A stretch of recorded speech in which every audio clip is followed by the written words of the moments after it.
Yeah, I mean, we can do that, Scott. I think it's a good idea. I'll start by introducing Scott Lange, who is and we'll do 3 minutes. Unless, first of all, does anybody want to do a showcase?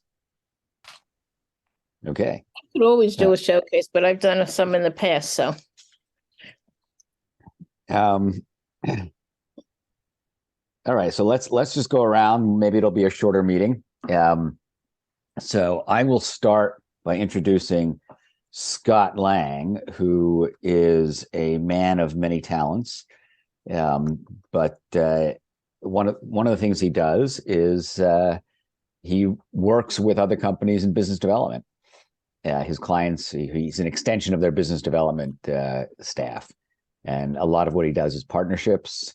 Much of it is in the advertising and sponsorship world,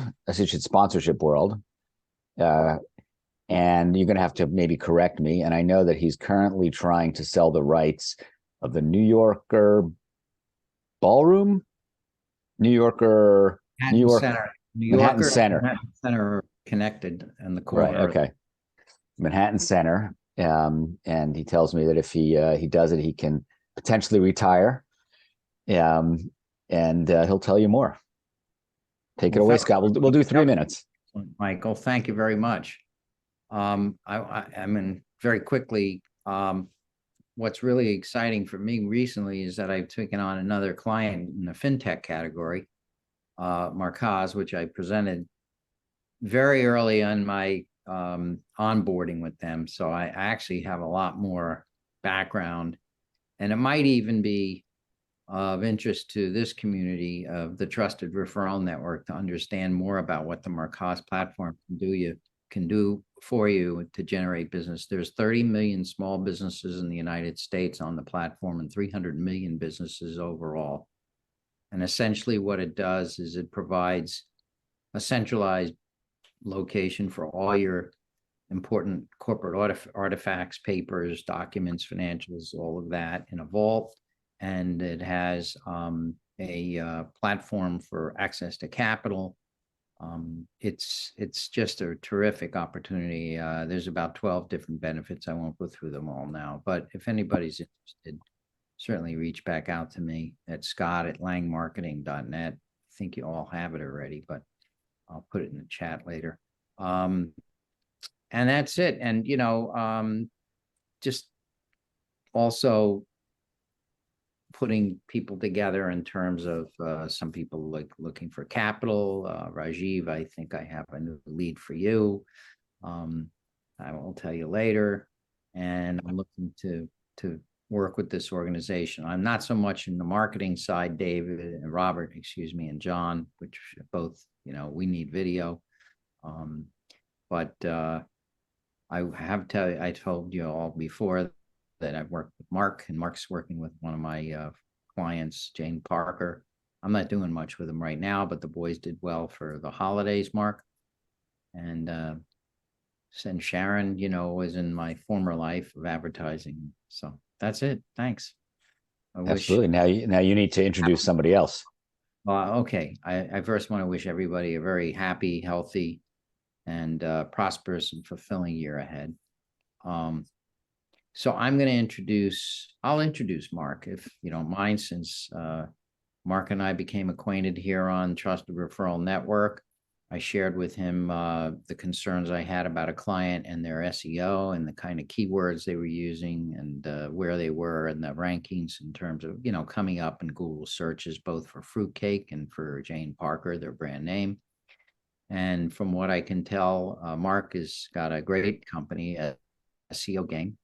He has an app, which is really terrific, so that if you're somebody as a finder like I am, I can actually find the progress on this phone of his work with a client I brought up, which is really innovative. And so I would turn it over to Mark to talk about what he does. Sharon, I know you're to my right and people go left to right, but I don't. I think I know more about Mark's business, so I apologize.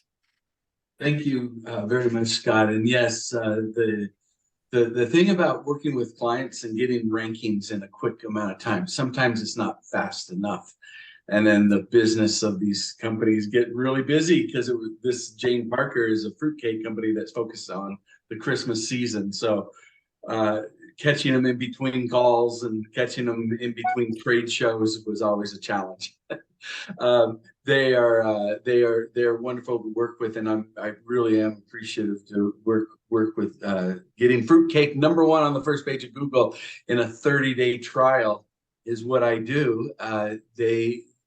A client that I might work with would be a project like a white label opportunity where I'm behind the scenes. But in this case, this was a direct opportunity to talk to the owners and to convince them that a 30-day trial is what they needed.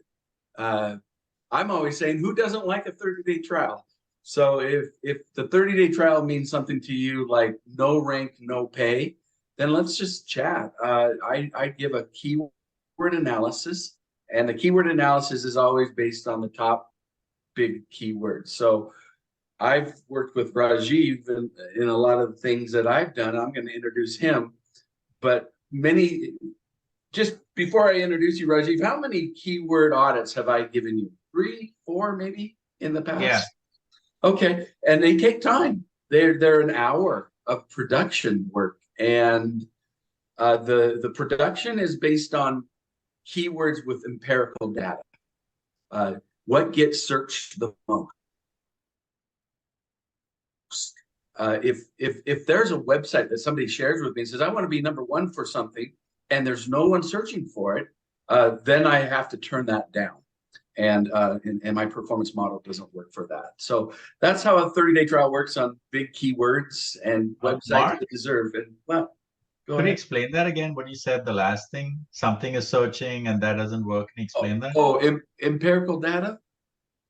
No, the other thing. You said, I want to be #1 for this, but nobody's searching for it. Oh, or- if somebody's website comes, across my desk on my inbox, somebody shares me a website to get started with, and I can't find any keywords that people are searching for, and I go back to them and I say, well, what keywords do you want to be on the first page of Google? And they say, well, that's your job to figure it out. I can't invent people to search for for something that doesn't exist, right? I'm not a magic maker. I can't poof make up a big huge audience, and I call that empirical data or evidence. Anyway, does that answer your question, Rajiv? No. Sort of, but I mean, if you know the business, you could kind of come up with some recommendations, right? Yeah, but Sure. I think the point is, if nobody is searching for those keywords, then you're not going to get much traffic. And maybe you could find another SEO company that will take your money up front and just say, I'm doing your SEO, and that's great. But for a performance-based marketer, I have to prove eventually, I can't pull the wool over someone's eyes and just say, hey, yeah, we're doing SEO and it's great. It must be great for you. Keep sending your $300 my way, right? It just doesn't work that way. I have to actually deliver on top keywords. So I'm very keyword centric. Anyway, Rajiv. Do you want to? We're out of time on your 3 minutes. Do you want to introduce somebody? I just saying Rajiv. Yeah, introducing Rajiv. That's appreciate that. Sorry about taking so much time. That's okay. Rajiv is a great partner. One that anytime I hear someone who needs branding and getting negative reviews off and anything related to branding, I refer to Rajiv. I referred the chamberofcommerce.com to you. We still need to follow up on that, and I work on big projects with Rajiv, and I have no doubt that he's going to accomplish, because he's done a great job for other clients that worked with. So go ahead, Rajiv. What did I miss? Thanks, Mark. Mark is always a pleasure to do business with because his response time is pretty good. And of course, I know I can always get a hold of him via text or phone call. So that's always a good thing as well. So as far as what it is that I do, so broadly it's reputation management. I like to explain that as simply as promoting the good or eliminating the bad. That's it at a very high level. Promoting the good is something that we're doing by leveraging thought leadership best practices, which include either positioning a client to be as a thought leader online.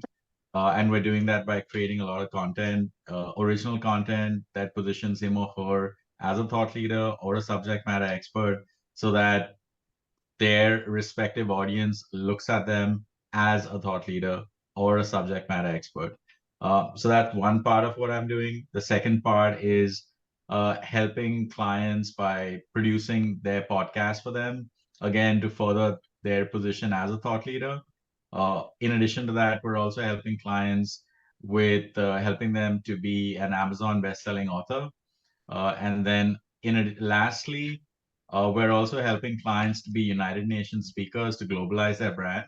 I've personally witnessed firsthand the effects of that when I spoke at the United Nations and had a country of Malawi reach out for my help to solve child homelessness in Malawi. So that just goes to show that when you're speaking at large stages, uh, you're then problem solving on a slightly different level. So that's what I'm doing on the thought leadership side.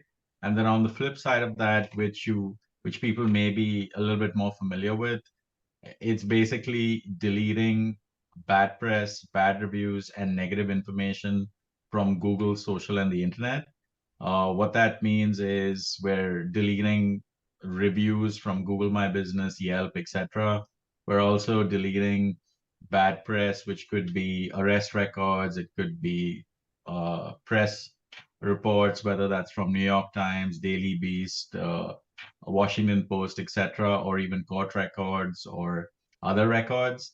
We're also or have deleted links that appear on websites like People Finder, Truth Finder, etc., which can do a lot of harm, especially when there's a case of mistaken identity, as you might have heard me speak of earlier. So we're basically deleting all that stuff. We're deleting tweets from Twitter. We're deleting videos from TikTok and YouTube and Instagram. I'm basically deleting content wherever that content needs to go. So we're doing either adding content so it's seen or deleting content so it's never seen. So that's basically what I do. So as far as who I'm gonna introduce, well, I know all you guys rock. So I'm gonna, let's say, introduce Rochelle. Rochelle does the pitching your business, putting size a size 6 foot into a size 6 shoe, hopefully, and not the other way around. Rochelle is, I think, one of her kind of superpowers is figuring out exactly what the business does, but more importantly, figuring out what it is about that business that would be most compelling for the ideal customer to hear, and coming up with that sequence of facts to then make it a compelling story. So with that, Rochelle, please take it away and tell them why I like you so much. I love it. Thank you. I love it. I love that you really got a pretty big scope of what I do. Again, I think it's really important that we most businesses really suffer with speaking about their business in a compelling way. Boring, long-winded, common jargon. I can't even tell you how common that is. And they're concerned why people tune out. And if you're doing any kind of a presentation, be it a PowerPoint or speaking engagement, the idea is you really have to tell a story that demonstrates your skill instead of saying, my name is John Smith. I've been in IT for 25 years. We're located in Midtown Manhattan, and my concern about that is I couldn't care less. I am interested in how did you pull a rabbit out of your hat? What were some of the extraordinary things that you've done that based on that, I can see your skill set, I can see your resources, I can see that you're connected. I want to know that top level story. And working with companies to create that story is where I've done a lot of best work. Recently, I'll be working now with somebody that's going to do a TED Talk, and she's having an issue because, when we're asked to present ourselves as an expert, we've got so many years of experience, and to kind of condense it into a 17, 18-minute speech is very, very difficult. And if you get a TED Talk correct, I mean, it is one of the biggest cha-ching factors in your future business. I mean, you put that online, and let me tell you, it's like you open up the faucet and out comes clients. So it's one of the most important speeches that you can ever give. That's number one. The other one that is incredibly important is if you do a pitch deck. Why would somebody want to write you a check for, hundreds and thousands of dollars? And you have to tell the most compelling story that somebody can back you. And very often people are so caught up in the weeds. And when they speak to me initially, I say, I wouldn't write you a check for 83 cents. Like, what the hell? You are not clear. You are all over the place. You haven't told me about your team. I mean, you told me that you went to school in London. You're living in New York now. What does that have to do with anything that you're doing? So it's got to be revamped. How you talk about your business is imperative. Client right now, he was pitching this massive deal to Singapore, to the government of Singapore, and he did not have a compelling pitch, and they turned him down. So we're revisiting it so that he can pitch again. But imagine you're working years, you've got $1 million project, and you're not articulating it effectively, and you're losing all that revenue, that status, that opportunity. I mean, I was more deflated than he was because it's something that could have been prevented. So again, as you go forward in the new year, what you say matters. How you say it matters. It matters. The language that you use matters. It all matters. So with that, who do I want to introduce? I love to introduce David Libby. So let's just say you're a start out. You think you know what you're doing. You think you're pretty, zippity doo-dah and spiffy, but you're really not. David will make you zippity doo-dah spiffy. When in terms of visibility and PR and telling that story, he will get you started, and not just started. If you're smart and you have any kind of an exit strategy, he will get you there. And the cha-ching factor at the end of your business, let me tell you, he will get you into an arena that you couldn't even imagine on your own.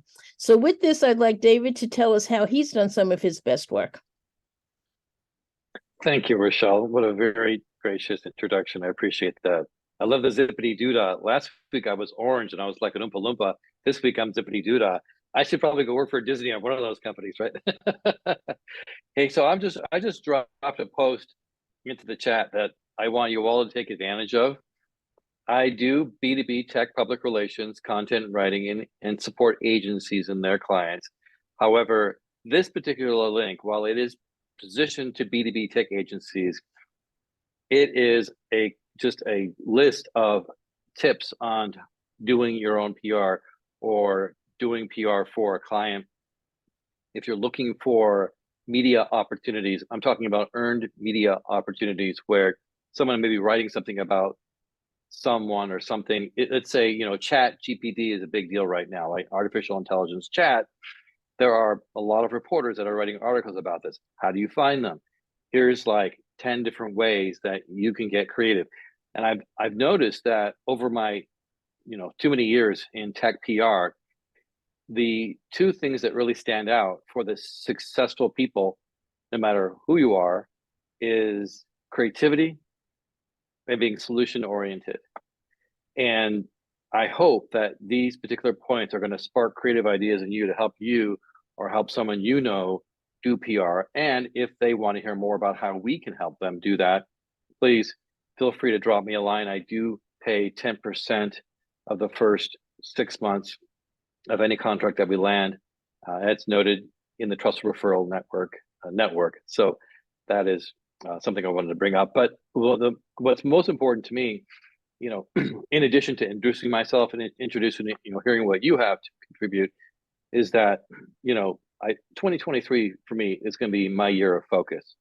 I've never created a vision board before. I started to create one now with that new Freeform app on the iPad, and literally all of a sudden have realized the more that I focus on success, the more that I'll be successful. And that's one of the points I made in this, is that when you make somebody else successful, you become successful too.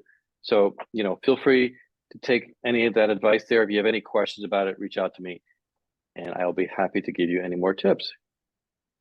Thank you very much. Do you want to introduce what will you how did you make your vision board on what? Out of curiosity, can you repeat that, please? Sure. There's a free app on my iPad after I upgraded it, the update. It's called Freeform.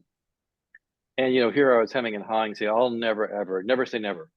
I sat down, and in less than 5 minutes, this thing is so easy to use. I just started dropping little squares and circles, and in the middle, 2023 vision, and then health and psychology and business, and it's all good. Thank you. Yeah, you might want to, at some point, maybe you want to share your experience in a showcase. I have a question. Yeah, in that's a good general. idea. Has anybody been using AI for content development? Has that been good, bad, or indifferent? I mean, maybe we can talk about that for 2 minutes at the end of our session today. Yeah, that's a good idea. Yeah. We could talk about that. David, do you want to introduce somebody else on the call? So who's left? You want to go last, John, or should I introduce you? I can go last, whatever, it doesn't matter. Keith Reynolds joined. Right. Robert Weiss has not gone. John Parsons hasn't gone. So and unfortunately Sharon jumped off. Are you still there? You look like you froze a little bit. David may have frozen. Okay. Did I lose people? Hello? Did I fall off? And I'm really a foodie, and okay. So Michael, I introduced you, but you froze. So then I went ahead and introduced Keith. Since it's recording again, I'm gonna go back and just go and say, if you haven't read Keith's book, Content Culture, John, if you have it right there, if you could hold it up one more time, that'd be great. Thank you. It is fantastic. Let me tell you why it's fantastic. First of all, it's written really well, but as important to me is the information in that book is actionable. He has so many examples of how to create a content hub, and he's a proven leader, and with all different kinds of companies. And when I first sat down with the book, I thought to myself, like everybody does, okay, here's another book on marketing. No, this is one of those books that you have to read. And what I also realized while reading this book is that Keith is a fractional CMO. He knows so much about the marketing ecosystem. If you know someone that needs a CMO, even fractionally, you got to reach out to Keith, because I think he's the one that would help you develop the strategy, help you pull it all together, including the creativity, and then also execute on it because of what he did as outlined in this book. All right, Keith, go. It's up to you. Wow. Thank you very much. Truly. I'm going to put that in my Christmas present list and send you a thank you card. The last month, I've started to have a lot of people start to catch on to it, and I've been yakking about it for almost 2 years. So to have it start to break through like that means a lot to me, David, and thank you very much. So yeah, I am a fractional CMO. I've been working with a guy who is coach, and this is an NDA, but I'm thinking of repositioning it in what Rajiv would say is blue ocean territory, and there's no such thing as a fractional Chief Content Marketing Officer, CCMO. And that's what I do. I really understand the content marketing ecosystem. I have a 7-bucket methodology to help you create a strategy. And it's very high level. And then once you have the strategy and we can get your team on board, we have a set of team management templates so that I can actually take responsibility and be accountable for the results. And that's what makes me a fractional CMO, or fractional Chief Content Marketing Officer. Fractional being, it can be advisory, it can be part-time. We can help guide you and your team, and we can take full responsibility. Really depends on your needs and the resources you need to pull together. So I guess that's probably enough. I specialize in content hubs and also do podcasts and webinars, because that's how you get partners and executives and people on your team start marketing for you. Am I supposed to introduce somebody now? Yeah, but could you just describe, I'm not sure everybody knows what a content hub is. Yeah. So one of my missions in life is to stamp out the word blog. And a content hub is a blog that's involved in your sales process. And so you match content in the blog as to various stages of your sales process. And it's something that your salespeople can refer people to. It's Rob, I participate in your LinkedIn group, and that that material that we post and get interactivity with, and we've met like dozens and dozens of people this year, all because we have a content hub. It's not just doing keyword research and finding something that you can use AI to write and then just putting some pablum out there. This is actually really interesting stuff that answers customer questions. Very cool. Thank you so much. I know you were the brains behind Chief Packaging Officer, right? Which was a content hub for Kodak when they were big into produce. I guess their products were publishing tools. Okay, wonderful. You want to introduce, let's see, who's left? We got Robert Weiss, John Parsons. Well, let me do Rob Weiss. I owe him a solid. I hope I can do the justice that David Libby did for me. If you want to get to know Rob, if you haven't, just remember video. Rob is one of the most collaborative people I know. He's come, I think as I've gotten to know you, Rob, you're a hockey coach as well. And I think that team spirit, that ability to get people the best performance out of people comes from the attitude that you show up with. So it's not the video, it's the attitude. And then it's also your focus on using video to achieve sales goals, not video for video's sake. So Rob runs a production company. It's, as far as I can tell, soup to nuts. I had him quote for a client of mine. Unfortunately, it didn't work out. Probably the most professional video proposal I've ever seen.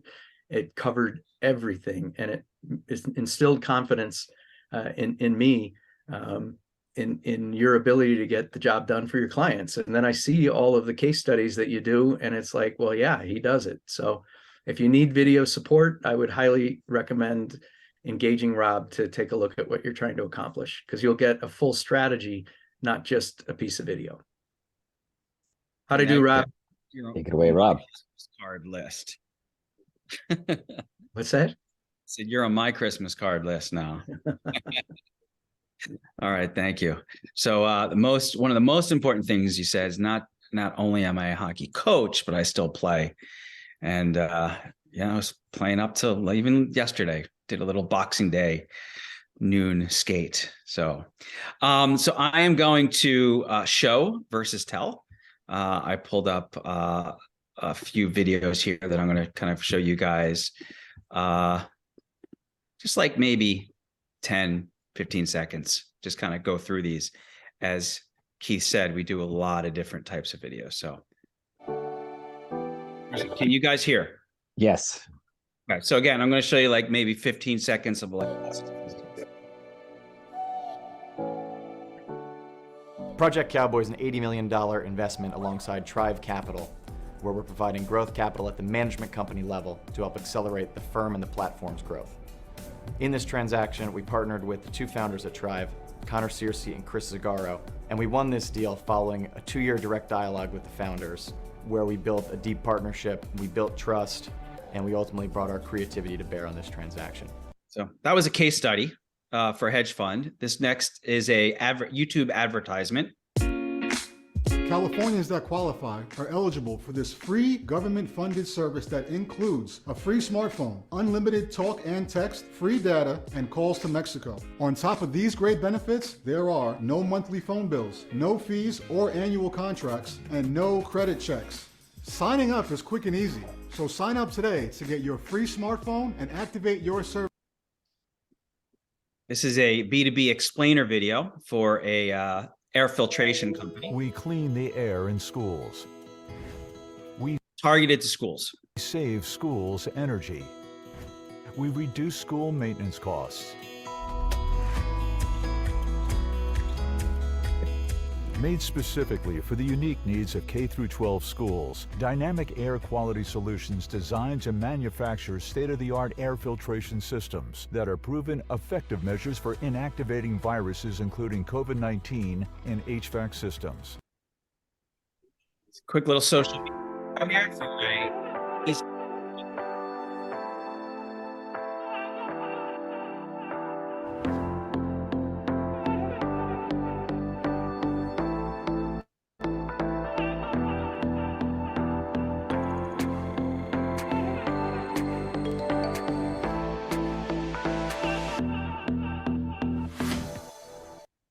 Got two more.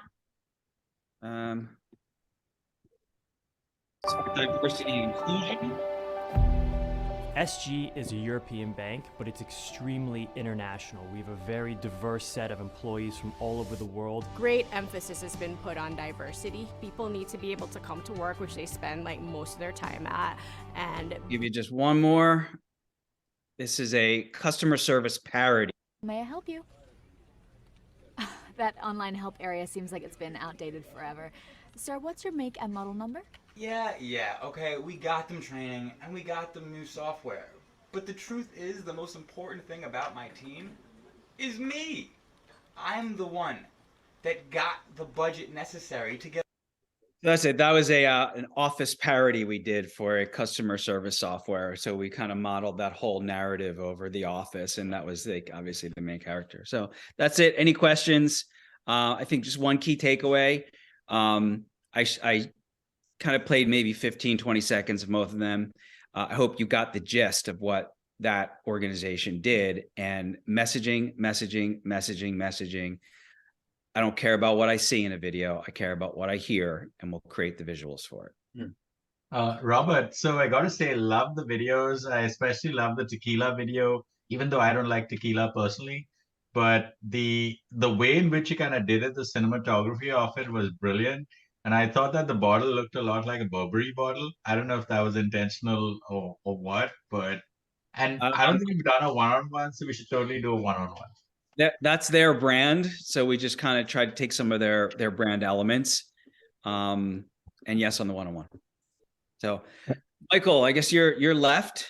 I'm not the only one, but you can do me and I'll do John Parsons. John Parsons hasn't gone right? Okay. Yeah. So I will do you. So Michael, say the second best, one of the second best for last, runs the Trusted Referral Network, which is this relationship building of great people. But he also has a software, I guess, if you need something built from a software perspective, and if you have a need within that entire lifespan of start to ideation to scoping it out to wireframing to building to testing and finally launching, that whole life cycle, Michael's got a guy. Thank you very much. Yes, usually more than a guy. It's usually, but that's certainly. I appreciate the scope that you've covered, because it is a broad scope of work that needs to be done. But yeah, I do sales representation for about a dozen teams.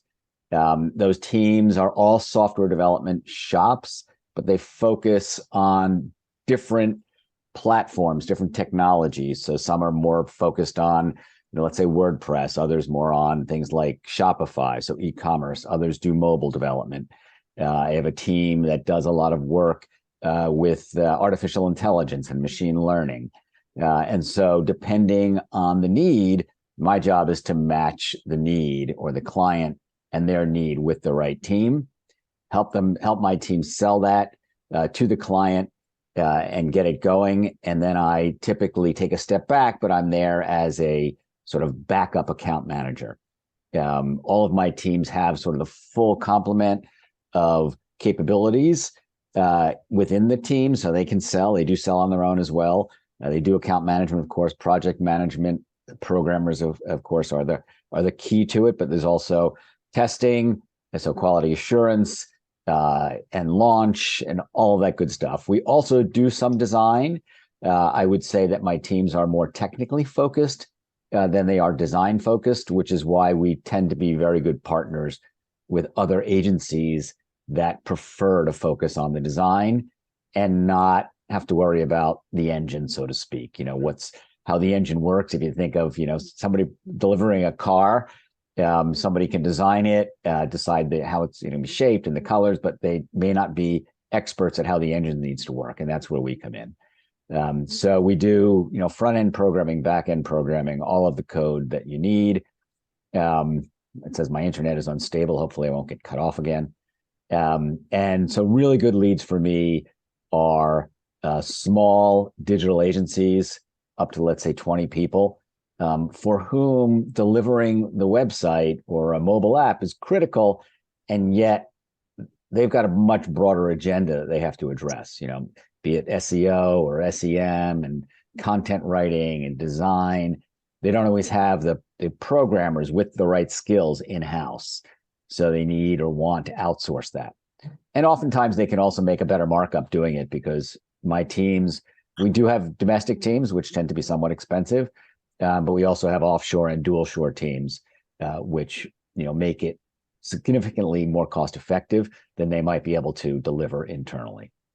And so with that, I will introduce John Parsons, who also runs a video production company called Into Ideas, based in Bainbridge Island out near Seattle. John has some pretty innovative technology that he's working on, which brings interactivity to the video. And as another part of his business, maybe it's a separate business, he's also a ghostwriter, and he's written a number of books for his clients. But usually, I think in this context with the Trusted Referral Network, he focuses mostly on Into Ideas and the video production company. So, John, take it away. Okay. Well, first of all, Michael, I didn't know there was going to be homework. So introducing other people, I'm looking at all the thumbnails and going, yeah, I know what Mark does, and I know it. And then Keith came in. Oh, thank God, I know what he does, and Rajiv. So I'm going, oh, do I remember what everybody's doing? So I'm really thankful to be last because I don't have to introduce anybody else. Because I'm a little ADD. My wife would say a lot ADD. And I remember conversations when I dig up my notes, because I've spoken to a lot of you. But if you ask me to impromptu say, what does David Libby do? I would. So anyway, yeah, that's pretty much it. I do both. I wear both hats of ghostwriting and I front for our family's video production company. And interactive is been a passion of our CEO for some time now. How do we stand out as a very small production shop? We create our own video, of course, but we also use other video sources to add interactivity without the cost of a massively expensive platform. I think when I shared it last time, that Vimeo has added an incredible amount of interactivity where you can, at a certain point in the video, click a button and something happens. But that's 25 grand a year just to fund the platform. And the clients that we're after are small startups and small agencies and businesses, authors, publishers who don't have 25 grand lying around for that kind of experience. Most of these platforms are geared towards education, where they charge their students enough tuition to be able to afford the interactive learning experience that video can be. But these platforms don't fit well with small business. So we have come up with some workarounds. I'll call it that. Some HTML5 and JavaScript workarounds that let you have a branched video experience based on the user's selection of what they want to buy, where they want to go, what they want to experience. And then if we have video content for each of those branches, great. If we don't, it can be something else, like an audio, or it can be just a screen with information or a download. So it's what happens at the end of each branch is something we work out with the client. And that's pretty much it. We're about to launch a campaign about that this year, and that's going to be what we're going to be trying to establish more business relationships for. That's what I do. All right, wonderful. Thank you very much. So unfortunately, Sharon had to cut out. But we do have about 10 more minutes left. Rochelle brought up a topic of discussion about AI for content production. I'll say that I've tested AI for doing email intros, for example, personalized email intros. Didn't do a very good job. I actually tried it with Chat GPT. Didn't do a very good job. So I think it's at least Chat GPT is best when it has tons of information, as opposed to, give it a LinkedIn profile and it will figure out what to say. But anybody else have experience using or testing it out? Was anybody on the presentation we did spontaneously when you had no presenter a couple weeks ago? We had a discussion. Did anybody present on? I showed the AI tools, and I'd be happy to do it again, but I've been playing with it, and it is it's not going to create your final draft. It's great for ideating. It's great for coming up with verbiage that you can edit. I haven't really used the graphics side of it, but I have a program. I think it sits on top of GPT. I actually never looked what it is, but now they're offering image creation as well for $100 a year. Yeah, pretty incredible. Can I say something? Yeah, I've been. Oh, go ahead.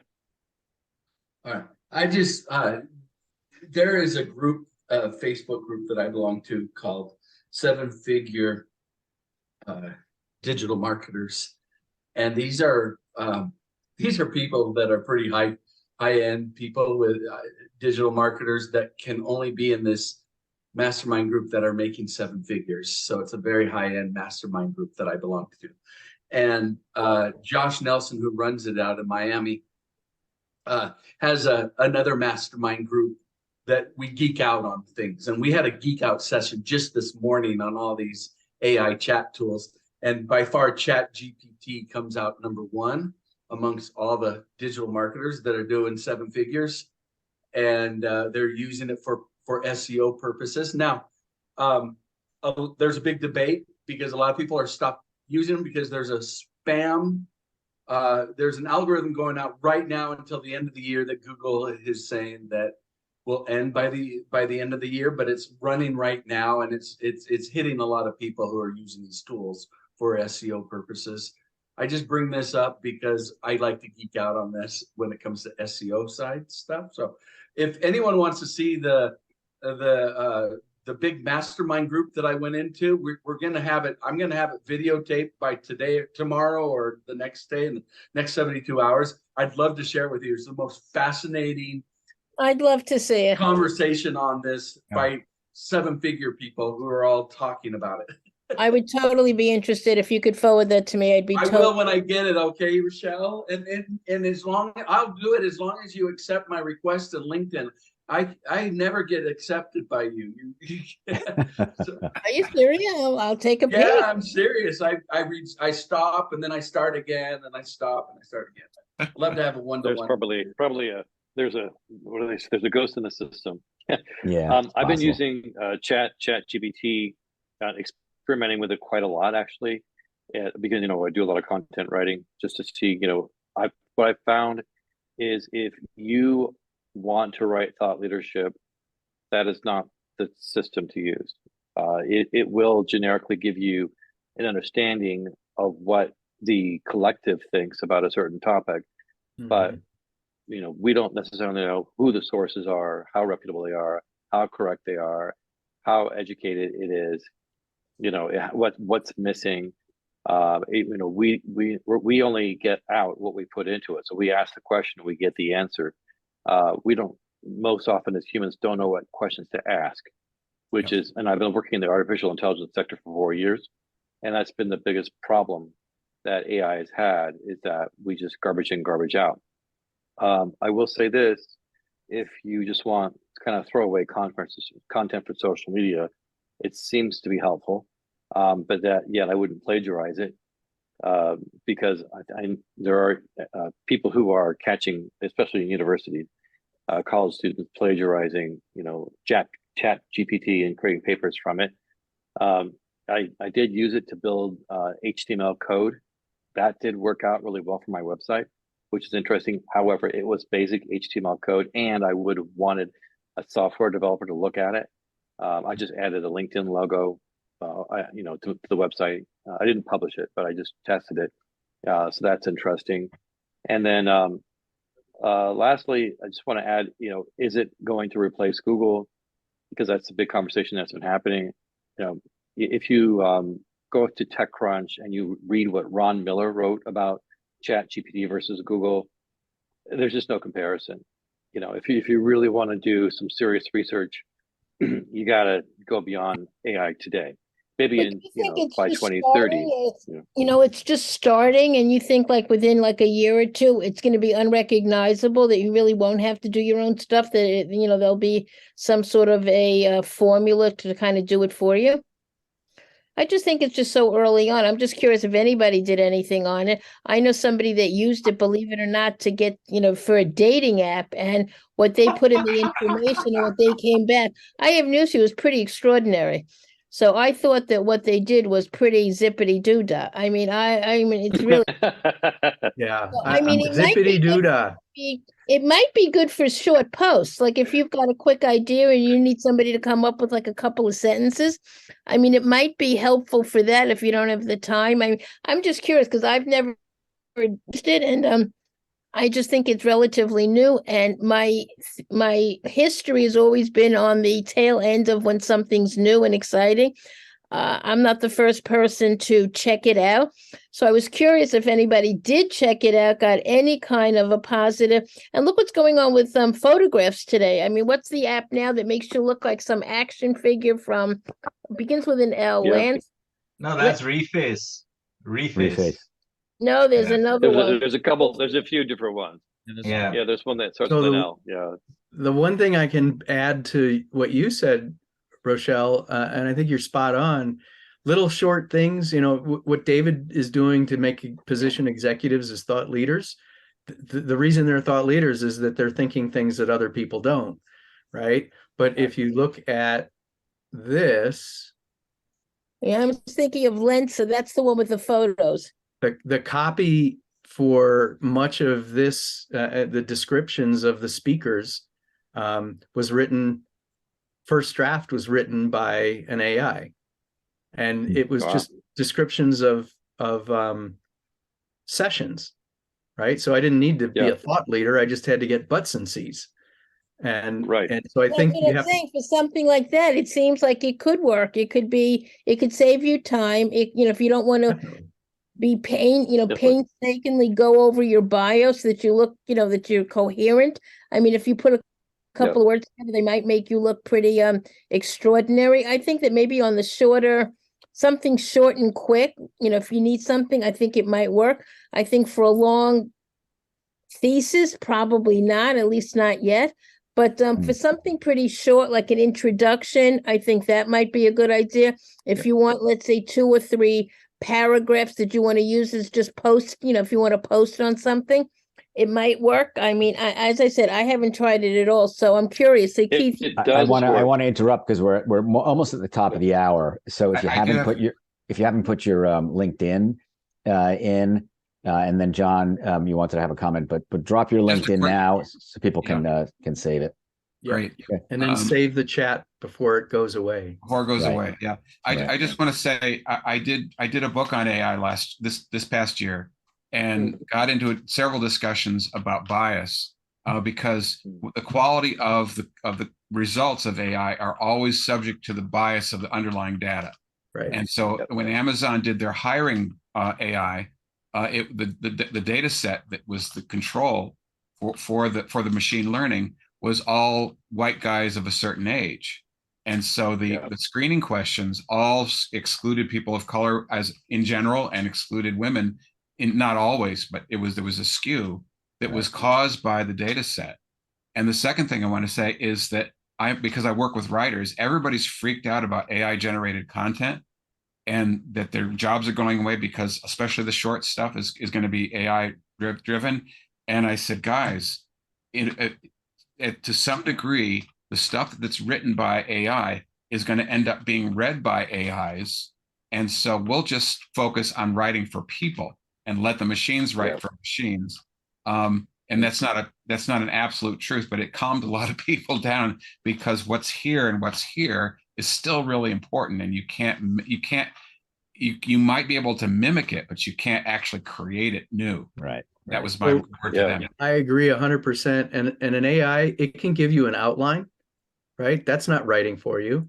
Right. But It's a good source. It's a good source of some input. It's fodder. It's doing research. And I think we as the creative class has to understand that it's a tool. When we started with word processors, right? And then computers, that Microsoft Word was on, and there was spell checking. I mean, if we don't embrace the technology, we're Luddites. Yeah. All right, we should wrap it up. We are at the top of the hour. Happy New Year, everyone! Happy New Year. Likewise. Happy New And Year. we're back again. New Year with everyone. When It are we has back been. again? We're back, so it would be Wednesday of next week, 11 a.m. See you next year. Thank All right, you. next Thank year. you, Enjoy. everyone. Thanks, Michael. Stay Thank you, sober and Scott. safe. Thank you, Michael. Thanks, everyone. Bye, everybody. Maybe not so sober, but safe anyway.